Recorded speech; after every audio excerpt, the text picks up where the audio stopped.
boa tarde. Nós estamos no estúdio Roberto Saturnino Braga, no centro do Rio de Janeiro, recebendo hoje dois militantes do movimento estudantil para discutir exatamente, dialogar exatamente sobre as ações, a organização do movimento estudantil nessa conjuntura atribulada há quase praticamente um ano das eleições que ocorrerão no ano de 2026.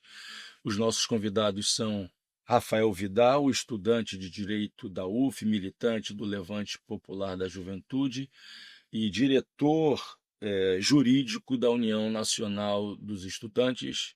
Rafael, seja muito bem-vindo ao Trilha da Democracia. É um prazer recebê-lo aqui pela primeira vez. Todos nós. E Matheus Félix, que é militante da UJS e estudante de pedagogia.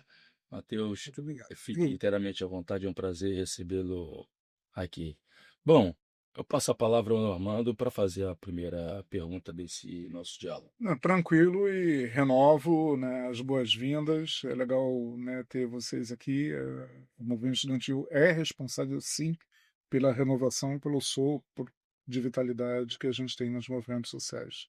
Eu, assim, você é diretor da Uni, mas o Matheus está aqui com um belo bom do Brasil soberano nos une, frase excelente. E aí vou jogar para vocês, e vocês se entendam sobre quem responde primeiro. Mas é uma questão, não é exatamente uma pergunta, mas uma questão que me causa preocupação, né? E até exercitei recentemente em um outro programa, que é meio que andar no fio da navalha, né? Levantar a hashtag como Congresso Inimigo do Povo. Né? Por quê? Né? A história recente da política brasileira institucional nos mostra, né, que quando você desautoriza as instituições, e que pese serem as instituições limitadas da democracia burguesa, você também abre espaço para o aventureiro e, particularmente, para o fascismo, né, que vive da aparente negação de tudo o que está aí. Então, o que eu jogo para vocês problematizarem é até que ponto a gente pode usar isso como instrumento de mobilização e o que a gente pode salvar dessa linha de Congresso Inimigo do Povo para evitar que a gente jogue o bebê fora junto com a água suja do banho. Quem vai? Maravilha, Normando, Marco. Queria agradecer o convite em nome do Levante da Juventude e para estar aqui com vocês, para poder estar participando desse programa tão importante da democracia, que enfim surgiu, né, na época da resistência ao golpe e segue hoje sendo um espaço muito importante para a defesa e debate sobre democracia no país. Isso é muito importante. Então, ontem tivemos um dia histórico no em Copacabana. Atalho foi Maracanã, atalho. Você é vascaíno também, tô percebendo. Tivemos um dia histórico em Copacabana, com milhares de manifestantes, estudantes, classe trabalhadora, povo, e parte da população também daquele bairro. E um momento histórico que foi, eu digo que foi um pouco catártico, assim, porque nos recorda um trauma do autoritarismo no nosso país, né? E a gente conseguiu ali simbolizar um momento de renovação da redemocratização do nosso país. Então eu vi muito sentimento, muita emoção naquele ato por estar sempre voltando atrás, relembrando, ainda mais tendo aqueles artistas maravilhosos, Caetano, Chico, Gilberto, que estavam nesse momento histórico e agora estão novamente. Então isso traz um clima interessante para a gente poder se emocionar, ficar feliz, alegre pela condenação desses golpistas pela primeira vez no estado do nosso país e também de permanecer em luta, guerrido, com coragem, para garantir que a condenação deles fique, que no Congresso não refaça, não anistie e para a justiça do nosso país seguir. Então, queria começar dando esse destaque. E agora sobre a sua pergunta, Normando,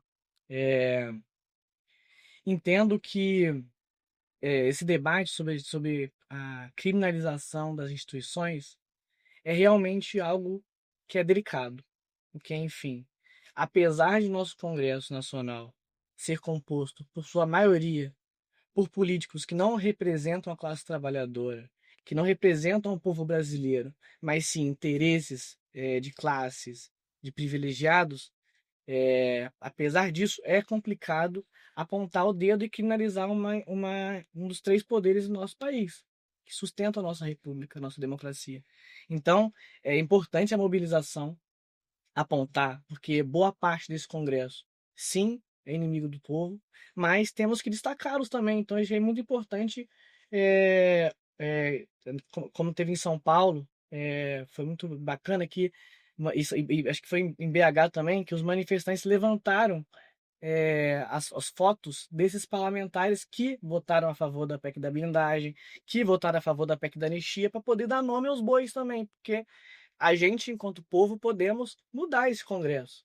Então, acho que é interessante refletir sobre isso e não cair em simplismos, analisar a complexidade disso, mas definir bem quem são os nossos inimigos e mudar isso para o próximo momento.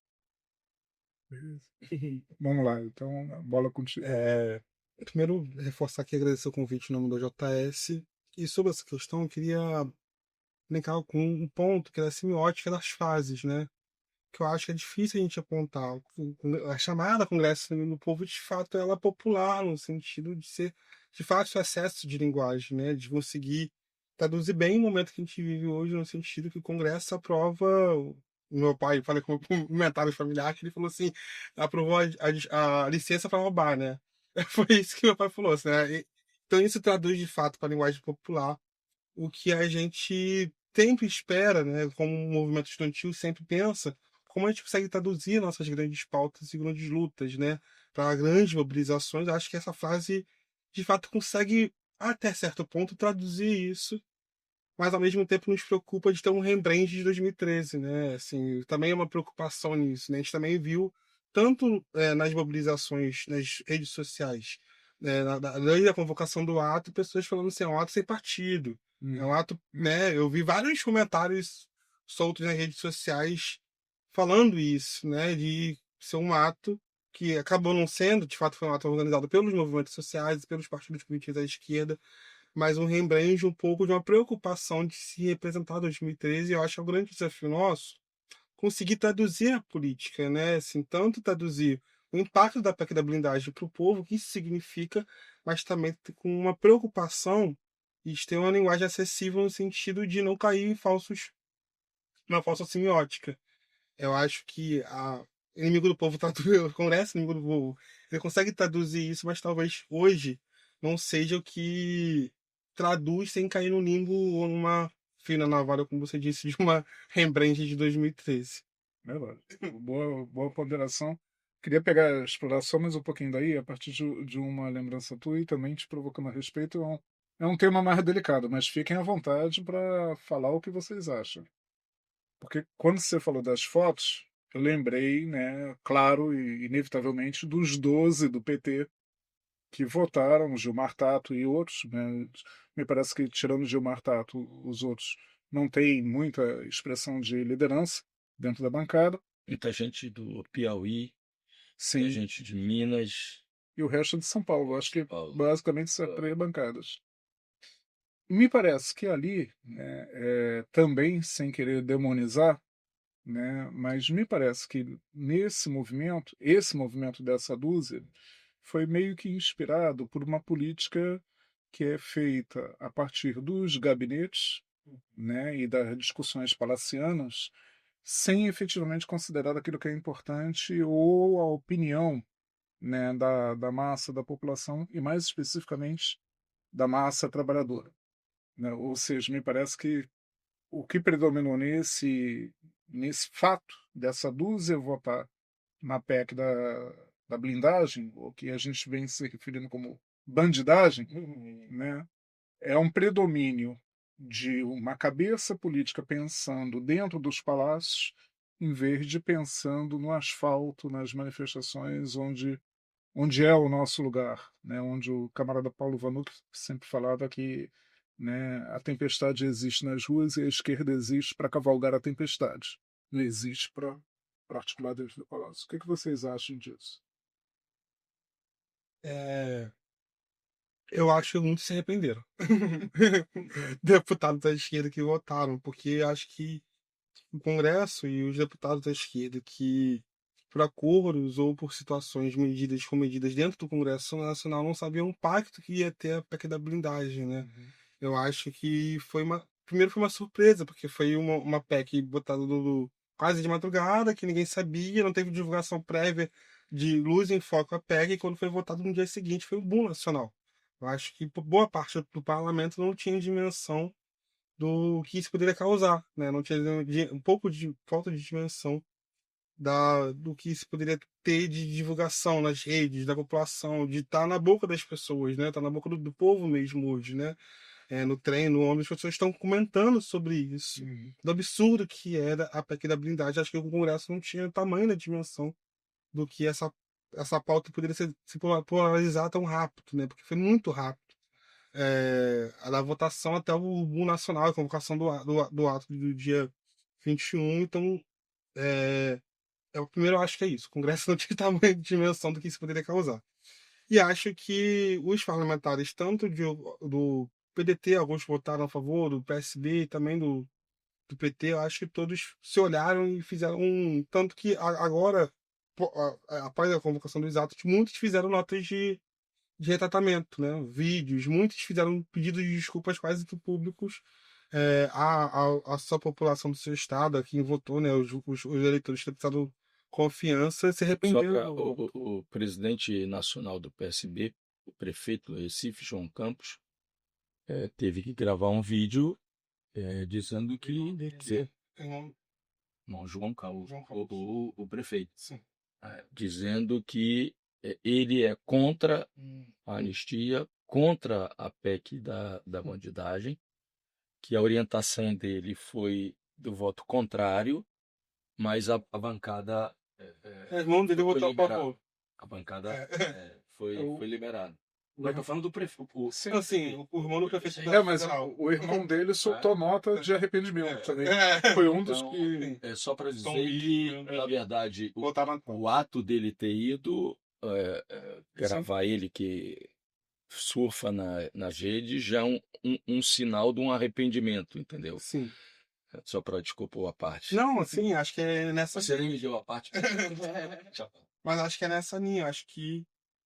Mas eu acho que já vem em alguns momentos o parlamento brasileiro, o parlamento da esquerda brasileira, vem se comedindo e se arrependendo de algumas posições e tentando cavalgar mais na tempestade junto com a massa.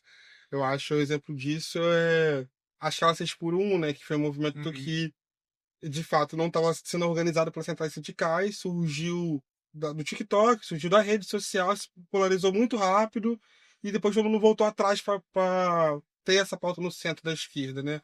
Eu acho que pautas como essa, que se surfam muito, primeiro se furtam no povo, e depois a esquerda percebe isso. Eu acho que todo o parlamento, das principais lideranças da esquerda hoje, tentam resgatar isso. Eu acho que aquela blindagem, medindo os exemplos das classes 6x1, que não são exemplos comparáveis, mas surfam nesse sentido de o parlamento e a esquerda brasileira se preocupar mais com essas pautas e ter a percepção da capacidade popular que elas podem ter.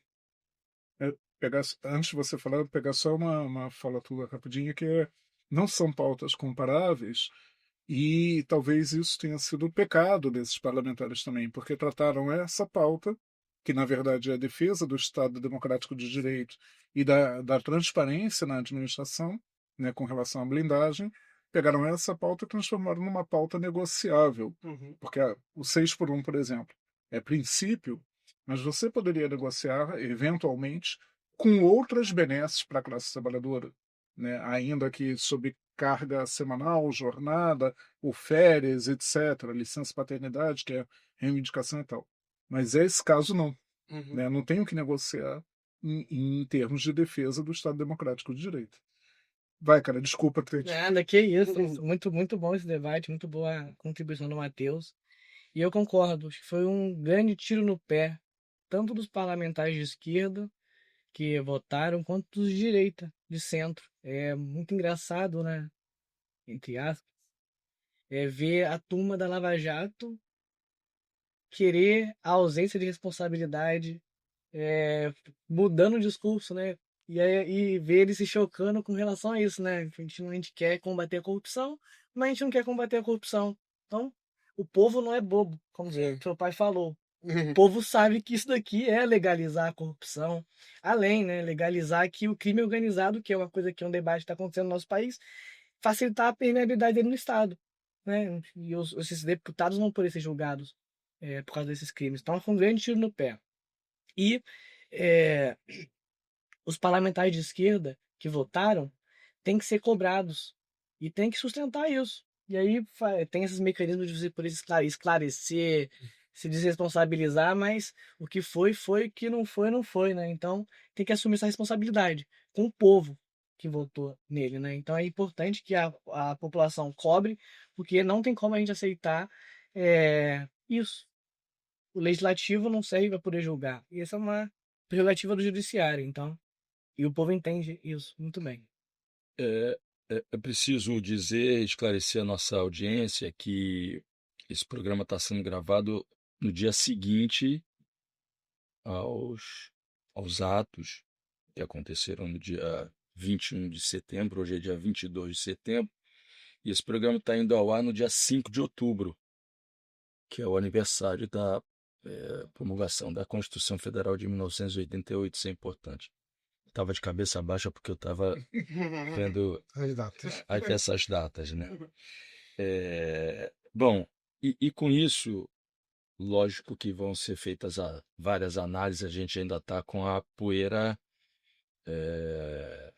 Em suspensão. em suspensão, é preciso baixar a poeira para a gente analisar realmente a importância dos atos que a gente começou a discutir agora, Sim. né?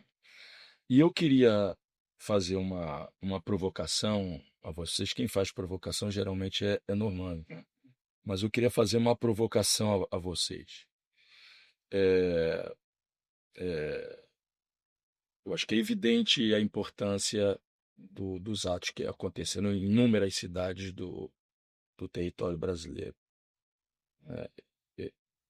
Eu estou aqui no Rio de Janeiro, estava no Rio de Janeiro ontem, então não pude participar do ato no Recife, mas as imagens do ato no Recife são imagens de muita gente na Rua da Aurora, em frente ao. Parecia o Galo da Madrugada. Nem tanto, mas no dia que for o Galo da Madrugada é uma revolução. Mas tinha bastante gente no ato. Os atos no Recife Aí tem uma cultura socialista, não? costumam ser bastante ter bastante afluência, né? E eu me lembro, bom, então é inegável a importância dos atos, é importante dizer da quantidade de pessoas que foram à rua. Eu trocando mensagens com dois dos convidados fixos do Trilha da Democracia Conjuntura, que vai lá sempre aos sábados, né? O professor Daniel Arão Reis e o ex-presidente da UNE, Jean-Marc Van der Weyden, e eu dizer, vocês vão para o ato? E ambos responderam assim, eu vou, mas não quero te encontrar, porque se eu te encontrar, significa que ele está esvaziado, que ele flopou. Então foi ótimo não ter encontrado nenhum dos dois, isso é sinal de que realmente tinha muita gente na rua. O que eu vou passar aqui é uma visão impressionista, a minha impressão, né? A minha impressão por onde eu me desloquei no ato até das 4 horas, quando eu tive que sair para ir ao Maracanã ver Flamengo e Vasco. Nas minhas veias correm uma parte sangue flamenguista e outro sangue comunista democrático. E eu tentei fazer a. Desculpa, achei que você ia falar esporte. Por um segundo. E nesse período que eu fiquei, então, entre 1h30 da tarde, quando eu comecei a caminhar na direção do ato, até as 4 horas, quando eu saí para ir para o estádio, eu percebi algumas coisas. Primeiro, nesse mesmo dia, um pouco antes, estava ocorrendo um ato em defesa da liberdade religiosa, onde tinha o povo de terreiro, né, que estavam caminhando na direção contrária do ato, né. E percebi que uma parte consistente daquelas que estavam nesse ato pela liberdade religiosa não retornaram para o ato contra a PEC da bandidagem, contra a anistia. A impressão que eu tive, né, vejam, uma coisa importante a se dizer. Depois da campanha eleitoral de 2022, a campanha do Lula, foi a primeira vez que eu vi tanta gente reunida junta. Não é?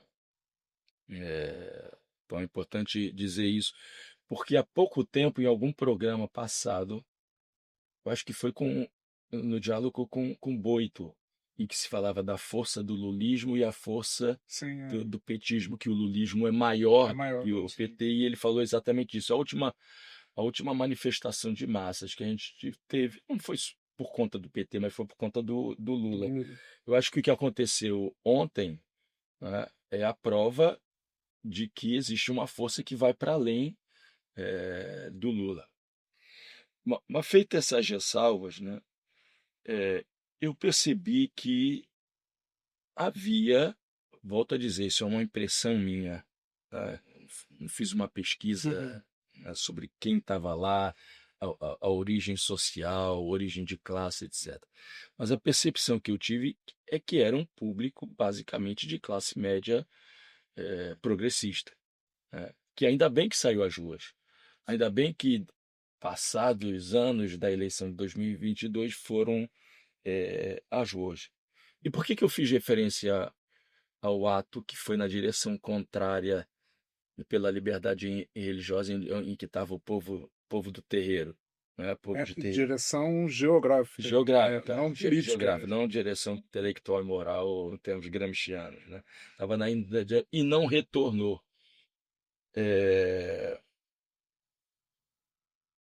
E da mesma maneira, são dois espaços diferentes.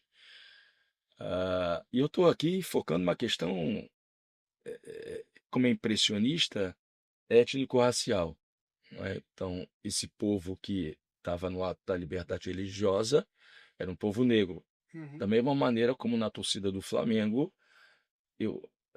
no Maracanã, quem estava presente, apesar da elitização do Maracanã, era um povo negro. A questão falei muito, o que falta? Primeiro, vocês tiveram essa impressão, gostaria muito que vocês me contestassem. Sim. Vocês tiveram essa mesma impressão, mas ainda assim, mesmo que tenha uma impressão distinta, o que falta para que esse povo negro das periferias, né, também compartilhe o mesmo espaço daquele do ato contra a PEC da bandidagem? Quem começa? Rafael? Eu posso começar. Pode começar. Primeiro, Primeiro fazer um adendo que hoje, o dia que está sendo gravado, dia 22, é aniversário de 41 anos da UJS. A gente Parabéns. queria Parabéns. fazer esse comentário. A gente está fazendo festa de aniversário pelo Brasil inteiro agora, comendo bolo, o povo muito feliz. Mas sobre sua provocação, primeiro caracterizar o ato de Copacabana, né? E esse ato em específico, eu acho que tem dois elementos. Um é o jogo clássico, porque no Rio de Janeiro, quem faz política sabe que é muito difícil um dia de classe fazer qualquer coisa de mobilização política, tanto de ato, de reunião. Eu sou do PCdoB, eu lembro que algumas conferências nossas já foram marcadas em dia de classe, a gente sempre cancela. Quando marca a classe num dia, a gente cancela, aí a marca. Porque o Rio de Janeiro para, né? Assim, sempre é uma tônica do Rio de Janeiro com um dia de clássico. E em Copacabana, especialmente por ser atos de esquerda, que geralmente são em Copacabana, tendem a ser esvaziados, né? Então, desde atos tradicionais, como a Marcha pela Liberdade Religiosa, ou a Marcha das Mulheres Negras Latinos-Americanas, tendem a ser esvaziados os atos de Copacabana, mesmo com esses atos, essas datas já marcadas no nosso calendário anualmente do movimento social, tendem a ser atos mobilizados. Tem 1.000, 2.000, 3.000 pessoas quando está muito mobilizado. Então, mesmo medindo essas duas características, foi um ato que, segundo a USP, teve 41 mil pessoas em Copacabana, né? Mesmo medindo essas duas circunstâncias, eu acho que isso é um aceno importante, demonstra o quanto histórico esse ato. E aí, falando onde eu estava geograficamente, que é onde eu percebo o ato, né? Eu desci primeiro, eu fui de metrô, fui Cantagalo, e no metrô muito cheio, muito mobilizado, né? Saída do metrô, todo mundo cantando sem anistia, então já saí do metrô já na mobilização do ato e fiquei perto da praia, né? Em frente ao posto 5, já quase na areia, com os pichulecos que a gente organizou, tanto a imagem do Trump quanto do Bolsonaro vestido de presidiário, foi a ONU que organizou, estava junto com a ONU organizando o pichuleco. E ali, primeiro percebi muitos jovens, eu acho que foi acho que é uma juventude muito grande, tanto uma juventude de classe média, claro, uma juventude embranquecida, loura, então essa classe, juventude de classe média, mas também uma juventude mais polarizada, né? Esses dois tons de juventude ali. Principalmente que eu sinto que esse ato fez o jovem, à esquerda, ir à praia de manhã e ir pro show também, né? Então foi um misto de muita gente fez isso, né? Que tava pós-praia, foi direto pro ato, né? Eu acho que, então, senti isso dos jovens, né? Todo mundo com roupa de banho, né? Uma tônica geral. E eu acho que esses atos resgataram a classe média da esquerda do Rio de Janeiro, né? A gente não vê a classe média de esquerda do Rio de Janeiro se mobilizar há muito tempo, né? E esse ato mediu importante, jogou um peso importante nisso, de uma mobilização importante da classe média do Rio, né? Essa classe média que a gente chama de esquerda caviar, né? Popularmente. Mas acho que ficou mediu importante porque essa classe média se ausentou das ruas nos últimos anos, né? Não estava nas mobilizações do movimento social nos últimos períodos, né? Mesmo em 2022, na eleição, mesmo assim, foi muito comedida. A presença da classe média na rua, né? Pedindo voto, nas grandes atividades eleitorais, né? Então essa classe média, provavelmente a última vez que foi na rua, a gente estimulando aqui no grupo da JS, foi no Tsunami da Educação, 2019. Né? A última vez que todo mundo, todo estudante, classe trabalhadora e a classe média foi para as ruas, né? Depois de lá para cá, essa mesma classe média se ausentou todas as ações de rua, talvez não é na revolta da vacina, mas mesmo assim muito comedido. Foi as últimas grandes mobilizações antes da eleição de 22, que foi a revolta da vacina e o Tsunami da Educação. Então, acho que esse ato cumpriu um papel importante para isso, né, de resgatar essa classe média, principalmente aqui no Rio de Janeiro, porque tendo a achar que os atos ao redor do Brasil foram mais populares, porque estavam, primeiro, geograficamente, nas regiões centrais da cidade, como São Paulo na Paulista, em Recife no Marco Zero, então estavam nas regiões mais centrais da cidade, e no Rio foi na região mais afastada, na Zona Sul. De fato, uma questão geográfica afasta mesmo a população, porque transporte público para voltar é muito difícil, então todo pós-ato no Rio de Janeiro. A gente, na organização do ato, a gente tem uma medida importante. Se o ato é grande, tem arrastão no final. Então, todo pós-ato, geralmente, tem muito arrastão. Então, quem vai de áreas afastadas não quer correr esse risco. Então, acho que esses elementos, de fato, fizeram o ato ser menos popular. E como resgata isso, né? Eu acho que é a grande reflexão, porque a gente precisa dessa classe média de esquerda imbuída na rua, porque também joga um papel importante, mas também precisam popularizar mais os atos. Acho que existem exemplos de atos que conseguem fazer isso, né? Então, todo 20 de novembro já tem a Marcha na Periferia em Madureira, né? Que é um ato histórico anual, e geralmente é um ato muito mobilizado. Geralmente tem 5 a 7 mil pessoas nesse ato em Madureira, no centro, no coração da zona norte do Rio de Janeiro, né? Mas também sinto que parte da esquerda desaprendeu a fazer ato de popular. Eu acho que tem um movimento que as pessoas desaprenderam como se mobiliza, né? Acha que tem uma grande influência das redes sociais, que é só puxar um card, fazer meia dúzia de WhatsApp e acha que o ato vai ter tá super mobilizado, super cheio, super, né? Eu acho que boa parte da organizações de esquerda fala aqui do Rio de Janeiro, mas acho que isso tem alguns períodos nacional, porque o Rio de Janeiro acaba espelhando muita coisa nacionalmente. Desaprendeu o que é mais simplório da mobilização, né? Tanto da panfletagem, para nós movimentos estudantis, a passagem em sala, mas tanto de outros elementos de mobilização que a gente desaprendeu a utilizar eles para focar somente no midiático, somente nas mídias sociais, né? Então, que também o algoritmo do Instagram, do Twitter não nos favorece, né? Não tá pra gente. Então, acho que a gente desaprendeu a fazer um processo de mobilizações mais populares e que faz os atos tendencialmente ser menos populares. a passar dos anos, mas acredito que a gente tem alguns exemplos importantes que dão um pontapé nisso, né? Eu acho que no Rio é um exemplo muito específico dessa classe média bem embranquecida de esquerda carioca, mas acho que nos outros estados a tendência foi ser mais popular, uma questão mais geográfica. Matheus, quando foi feita a convocação desse ato? Foi durante a semana? Foi durante a semana. Então, foram quantos dias de... 4 5 dias. É uma coisa impressionante. Foi um fenômeno. para ser analisado e... Pegou uma veia de indignação. Então, e pegando esse gancho dos Matheus, Sim, Pegando esse gancho, acho que o ato, respondendo a sua pergunta, cumpriu o objetivo, que era disputar a classe média, como o Matheus bem falou. Acho que a gente conseguiu recuperar essa chama na classe média. Acho que esse era o objetivo principal desse ato, ainda mais por causa da questão geográfica, né? Copacabana, para você chegar lá da Zona Oeste da Baixada, Fluminense, você vai demorar o quê? Horas. E eu tava com muito trânsito, né? Enfim, tava difícil de chegar até de Uber no local. Então, acho que também o posto 5 virou um território virou um território bolsonarista. Exatamente. E foi marcado para lá por causa disso. Sim. Justamente por isso, né? Poder rivalizar no berço deles, né? Então, acho que conseguiu demarcar bem essa posição. E eu queria só lembrar um ato que teve recentemente no Grito dos Excluídos, dia 7 de setembro, que foi lá da Candelária, né? Sim. Não, sai da Uruguaiana Sabe e foi até o MAN. E foi um ato do Grito dos Excluídos do maior dos últimos anos, conseguindo mobilizar o povo. Então, o povo está mobilizado também contra essa PEC da blindagem.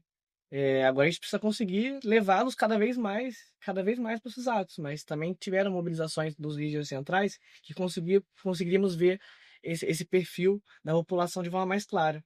E eu tive essa mesma impressão que vocês, assim, que o Matheus apresentou. Acho que onde eu passei no ato, tinham, enfim, bastante classe média. Na juventude, realmente, estava bem popularizado e também a classe média, porque, enfim, enquanto o Levante estava no acampamento nesse mesmo dia, e fomos com a nossa frente territorial de movimento estudantil, metade, metade. Então, tipo, na juventude tinha todas as frentes ali dos territórios, então senti um pouco disso na juventude também, nesse ato. Mas em resumo, acho que é isso. Acho que o ato cumpriu o papel, acho que tinha esse papel mesmo de ter um recorte mais na classe média, pelo território que estava localizado, e conseguiu atingir sucesso. Agora precisamos recuperar esses instrumentos de mobilização popular para seguir pressionando, porque uma luta que vai acabar aqui, né? Eu acho que eu queria fazer um comentário aqui que é um pouco mais pessimista do que vocês nisso daí. Acho que sim. É necessário dar continuidade à mobilização, botando um pé na classe média. Não digo que a gente ganhou, né? A classe média que se mobiliza.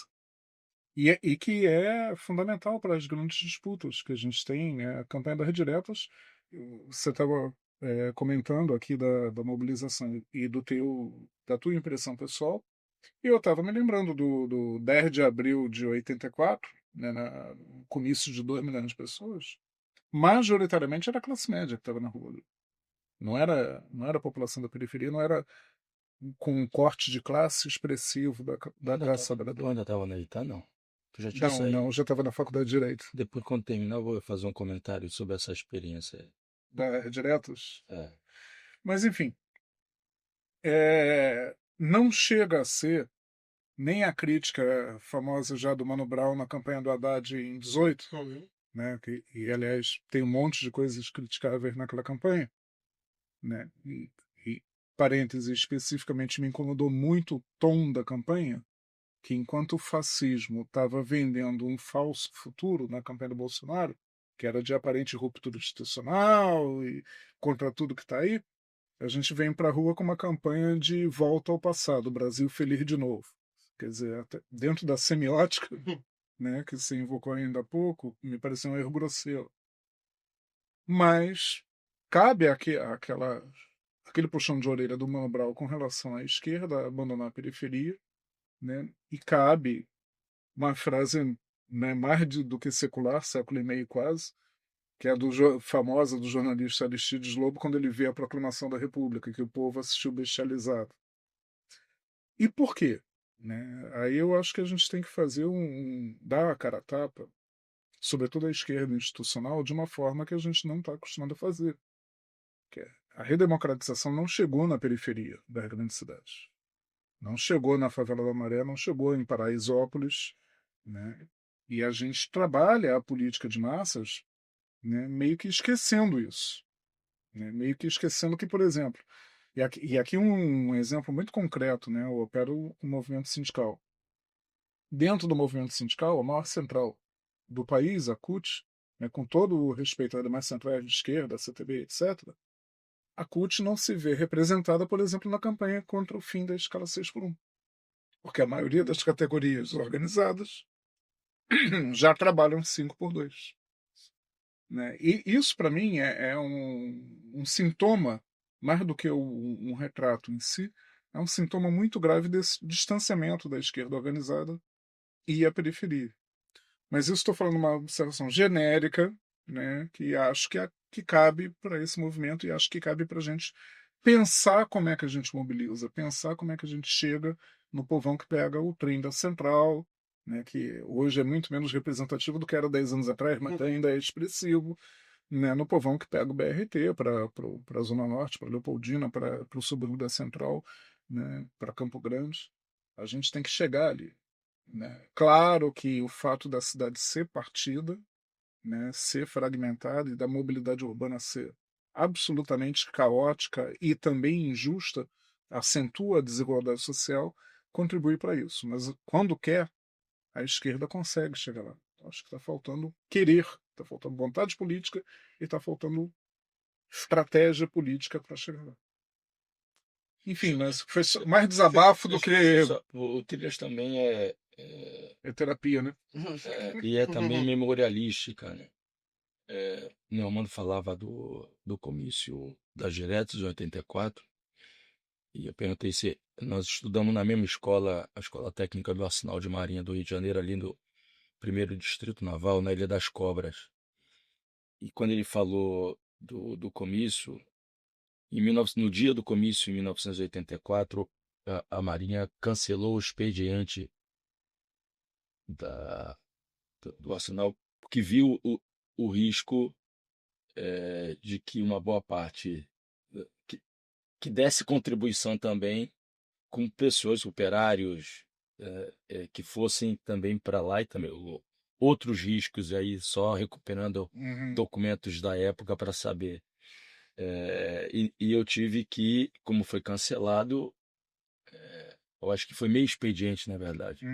E aí eu tive que ir em casa trocar de roupa para voltar pro comício. Eu recebi uma mensagem, e é uma mensagem privada, mas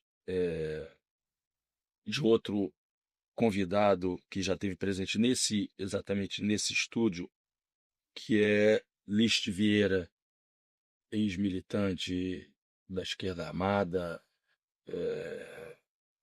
defensor público, ambientalista, deputado constituinte, né? E ele me mandou uma mensagem ontem, eu gostaria de compartilhar com vocês e pedir que vocês analisassem essa mensagem. Uma mensagem muito curta que eu tomo a liberdade de lê-la. Ele escreveu: mudança. Ano passado, a bandeira do patriotismo e do combate à corrupção estava na mão da direita. Hoje é parte constitutiva da esquerda. A direita levou a bandeira americana para o 7 de setembro e defende Trump contra o Brasil. Essa mudança me fez lembrar de um soneto de Camões sobre a passagem no tempo, que eu não vou fazer a leitura aqui. Mas essa observação do List Vieira, e eu já vi hoje de manhã algumas colunas falando isso, que passados 20 anos, finalmente a esquerda teria recuperado a bandeira do combate à corrupção. O Leonardo Sakamoto, do UOL, escreveu isso. Várias pessoas já comentando isso. Vocês têm esse mesmo entendimento? Sim.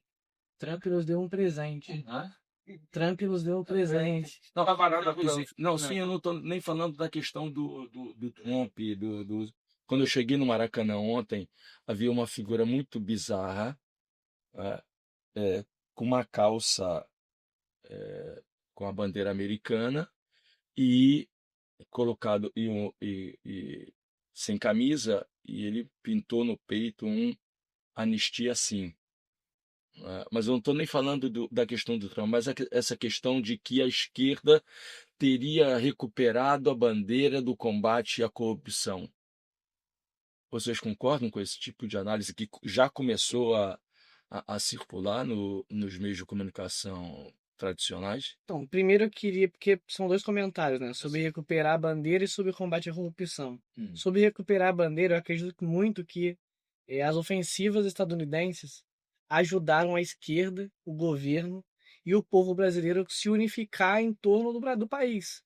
Então, eu acho que o Trump e essa ofensiva estadunidense, o imperialismo, de forma tão clara, facilitou a esquerda conseguir recuperar de vez. Acho que Da unidade. essa unidade, né? Acho que ontem foi foi simbólico, onde a gente Em nome da levou soberania nacional. Acho Sim. que isso que facilitou esse processo de recuperar nossa bandeira. Sobre a questão do combate à corrupção, eu queria fazer uma análise um pouco mais Por aprofundada, favor.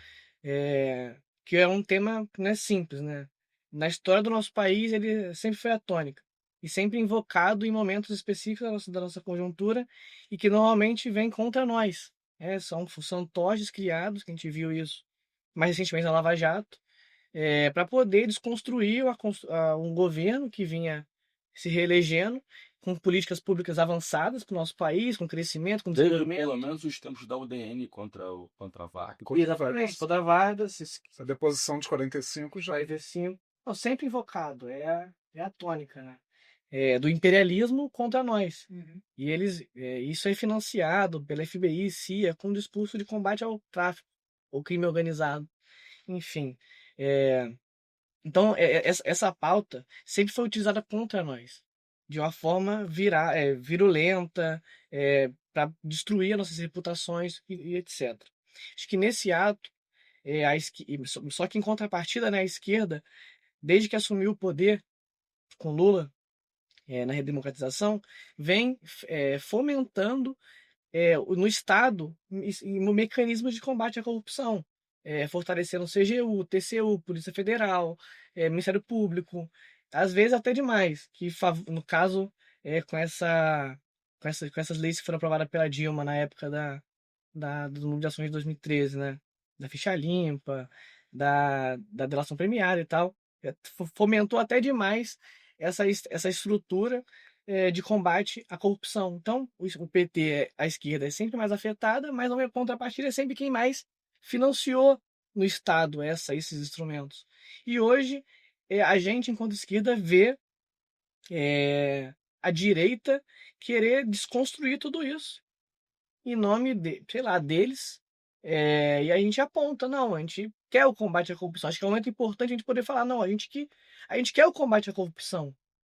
A gente construiu isso no Estado, construiu, investiu para lá, para cá, nos nossos governos que a gente combate as maiores crises dessa questão, os maiores escândalos. Então, acho que é um momento que a gente consegue trazer para onde sempre foi. O combate à corrupção sério é feito no país pela esquerda, não pela direita, que utilizou desse debate lá atrás com Vargas e agora para poder desconstruir um Estado nacional, porque foram utilizados como mecanismo de lawfare, né, que a galera fala de guerra híbrida, né? Por parte do direito. Então, é isso. Acho que hoje o Brasil a esquerda consegue comunicar bem que é a esquerda que fomenta esses processos de accountablismo no nosso país.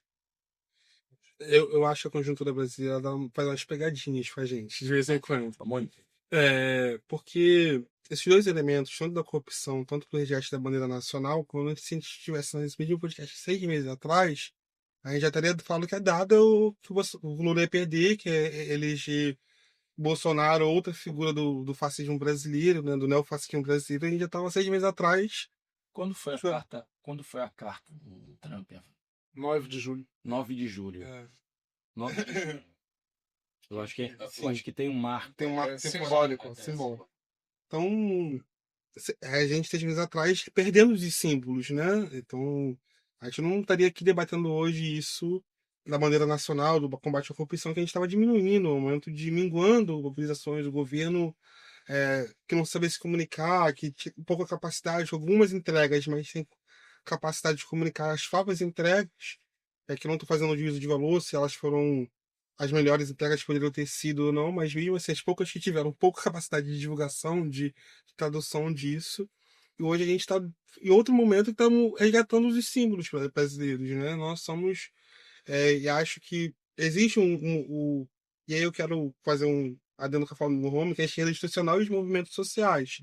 É que eu acho que os movimentos sociais têm as características dos símbolos, que os movimentos sociais já estavam debatendo internamente, chegou a necessidade de resgatar os símbolos, e tanto a expressão do último Congresso da UNE, com a presença do Lula, foi um pouco disso, quase o plenário inteiro verde e amarelo. Né? E outras expressões pingadas de ações de resgate de nossos símbolos já estavam em debate dentro do movimento social, antes mesmo do Trump, né? Antes mesmo do dia 9 de julho. Então, acho que antes mesmo disso, boa parte do movimento social já estava entendendo a necessidade de resgatar nossos símbolos, entendendo a necessidade de construir um momento que a gente fosse caracterizado como os verdadeiros patriotas, né? Então acho que o slogan do Brasil dos brasileiros, né? Eu acho que foi a síntese disso, né? A procura da gente criar um sentimento nacional, e que o governo percebe isso após o 9 de julho, né? O governo, a esquerda institucional percebe a necessidade de resgatar os símbolos. E sobre a corrupção, eu acho que a esquerda sempre teve muita dificuldade em enfrentar a corrupção no âmbito da população, né? Porque ao mesmo tempo que a gente também não quer fazer aqui o discurso messiânico de ruptura total da política, de que todo mundo é bandido, tem que caçar todo mundo, né? Caçador de marajás com cola, ao mesmo tempo que a gente não faz esse debate nessa direita mais tradicional, né? Que o Bolsonaro utiliza disso, a gente também tem pouca capacidade de apresentar nossos feitos, como o Vidal falou, do que o que a gente já investiu, do que a gente já propôs de combate à corrupção. Acho que a gente fica no meio. Tenta, às vezes, estar meio no limbo disso. Então, talvez, eu acho prematuro dizer que a gente resgatou esse símbolo. Eu acho que estamos caminhando para resgatar ele. Eu acho que os atos do dia 21 de setembro foram importantes para isso, que foram dirigidos por nós, mobilizados por nós, que resgata isso, né, da PEC da blindagem, da PEC da bandidagem, né, que é não ter licença para roubar. Então, eu acho que resgata um pouco disso, mas ainda acho prematuro na conjuntura dizer que a gente já resgatou esse símbolo. Eu acho que o símbolo do patriotismo a gente está.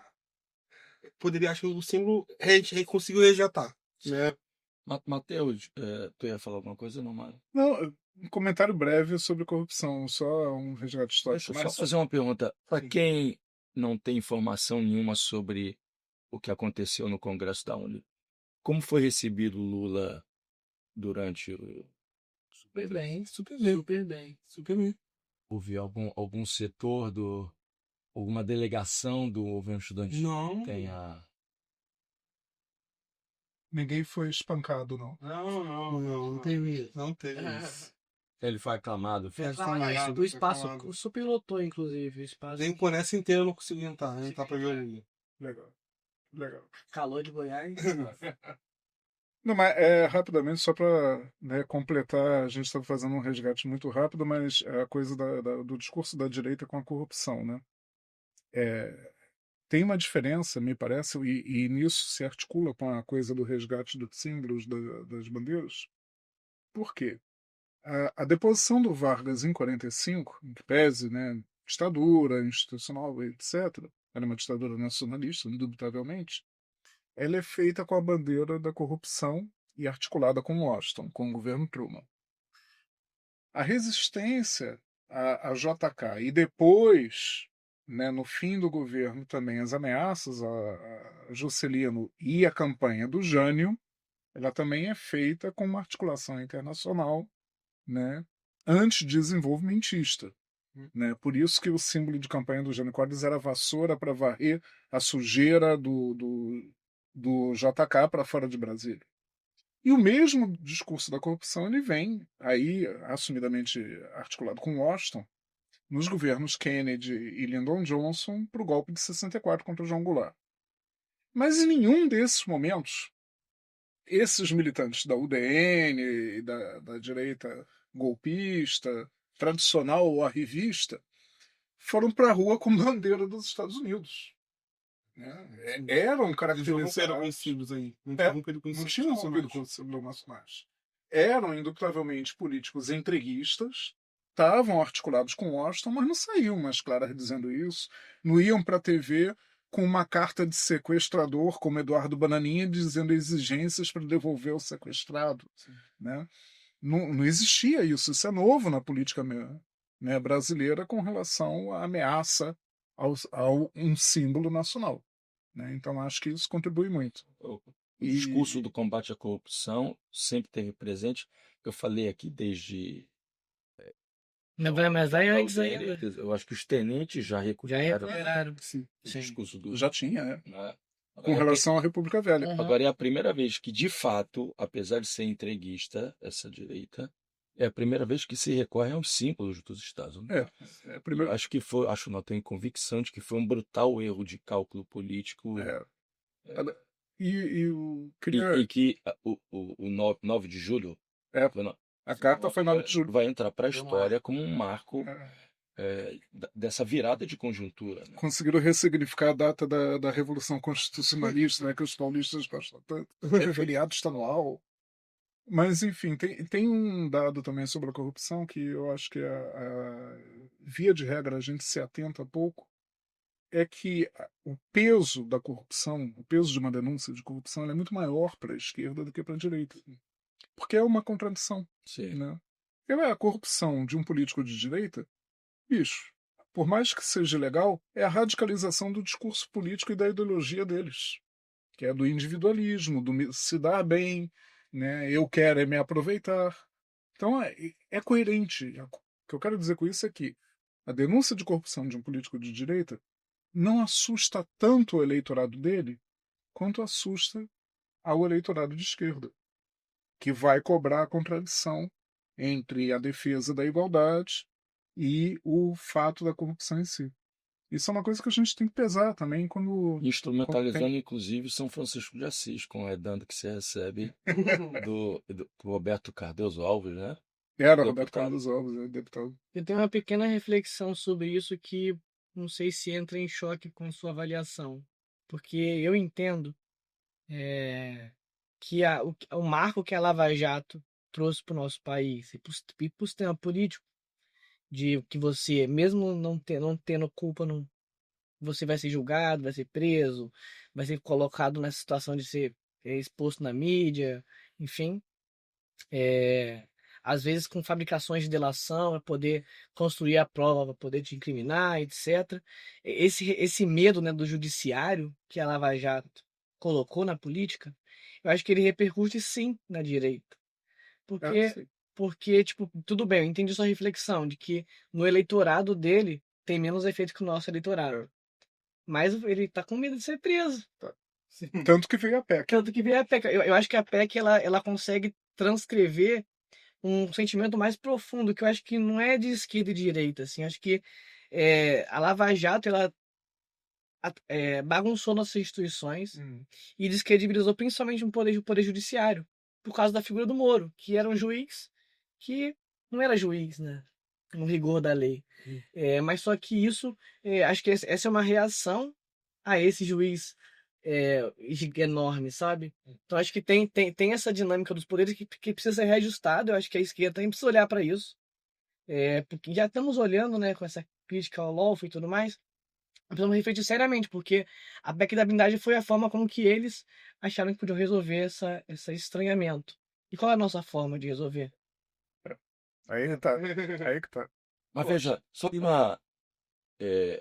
essa ideia de que o discurso, as denúncias de corrupção fazem mais mal, têm mais impacto sobre a esquerda do que a direita. Existe uma tradição histórica no Brasil que remonta a Adhemar de Barros e depois o Maluf, né? Rouba, mas faz. Rouba, mas faz.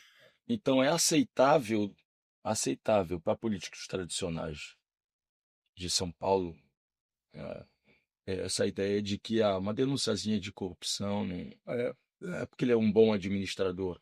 Mas isso, quando o rouba mais faz, não se repetiu, não se reproduziu quando dos ataques contra o PT e Lula. Mas pode ter muito mais a ver, às vezes, com a mídia, porque eu acho que a mídia não é nosso favor. Então ela fica. O Lula foi preso com fuzil. A mídia normaliza os malfeitos da direita. Tanto o vide como eles estão tratando o Tarcísio, que é o provável candidato contra o Lula. Você queria falar? Eu queria fazer um comentário que você falou, irmão, de como que a esquerda e a direita enfrentam a corrupção, no sentido de como se afeta, né? Eu acho que para a direita é mais fácil expurgar os quadros. No sentido, quando um quadro da direita, um deputado, Aécio Neves, né, é denunciado por corrupção, a direita consegue se blindar melhor no sentido de expurgar esse quadro desse campo. Então não ficou o meu PSDB, que é corrupto, é o quadro, né? Você individualiza o quadro da corrupção e não caracteriza isso ao partido ou tanto um bojo geral da direita. E a esquerda, ao contrário disso. No movimento que a gente precisa defender os nossos quadros, porque ao mesmo tempo que, mesmo que sejam acusados de corrupção, a gente precisa inevitavelmente defender nossos quadros. Primeiro, são poucos, né? Poucos deputados, poucos parlamentares. Então, a defesa sempre precisa ser a defesa desses quadros, e acaba que a esquerda toma para si essas denúncias como um tudo. Eu acho que também é um dos elementos. Então, não é o. Aécio Neves é aquele ex-senador que o Normando chama de senador pelo Leblon, que já apareceu há poucos dias, né? Ao lado de. Clean. Repaginado ao lado de Michel Temer, Sim, E de Paulinho da Força. Três laços. Não, e é interessante tratar sobre essa reunião, porque querem transformar a PEC da Anistia em PEC da dosimetria, né? Sim. E que é o escárnio com o Poder Judiciário. Absurdo. Se eu, como advogado. É a desvalorização do É um Supremo absurdo. do mesmo jeito. Absurdo. E existem já notas dizendo que ministros do STF São simpáticos, são inclusive simpáticos, Alexandre de Moraes. Né? Mas é desmoralização não só do STF, da defesa do Estado Democrático de Direito. Sobre isso, você citou a Lava Jato ainda agora, eu não posso deixar de fazer esse registro, porque acho que dá muito a dimensão da podridão moral da direita com que a gente se embate. Ontem, né, enquanto na Boca Maldita de Curitiba se fazia o ato contra a PEC da bandidagem e contra a anistia, a poucas quadras, na escadaria da Faculdade de Direito da UFPR, o lamentável ex-procurador da República Dallagnol e ex-deputado fez um ato, né, fúnebre, solidário ao ato lá do Arizona, em memória do Charlie Kirk, na escadaria da Faculdade de Direito da Universidade Federal do Paraná. E reuniu uma multidão de 100 pessoas, né? Mas gravou vídeo dizendo que era importante, etc. Ao mesmo tempo, enquanto estava rolando. Para surpresa minha, na manifestação da Boca Maldita tinha muito mais gente. Bom, a gente está chegando ao fim desse Trilhas da Democracia. Gostaria de agradecer ao Rafael. Muito obrigado, Rafael. Muito obrigado, Matheus. Para nada. A casa é de vocês. Voltem. Vamos marcar outros debates. E eu gostaria de fazer um convite a vocês dois, um convite à nossa audiência, que no próximo final de semana nós teremos 2 programas sobre a memória das atrocidades que foram praticadas durante a ditadura militar de 1964. No sábado, um programa com Felipe Nin e Maurice Politi, numa discussão sobre os lugares de memória da ditadura de 64. O tristemente famoso prédio da Rua Tutóia, onde funcionou a Operação Bandeirantes e depois o DOI-CODE, o prédio daqui do Rio de Janeiro, da Rua da Relação, do antigo DOPS, onde passaram inúmeros presos políticos, tanto do Estado Novo quanto da ditadura de 64. E no dia seguinte, no domingo, um programa sobre a memória de 2 jovens militantes de esquerda, que foram barbaramente torturados, trucidados pela ditadura de 64. Trucidado pelas mãos, porque ele era o comandante do então Major Brilhante Ustra, e outro pelas mãos, porque ele que era o comandante na aeronáutica o Bournier. Né? 2 programas, um programa sobre a memória de Stuart Angel e de Alexandre Vanucci Leme. Não percam, é importante que essa memória continue viva e que sempre seja lembrado. Um grande abraço, não percam na próxima semana. Boa noite.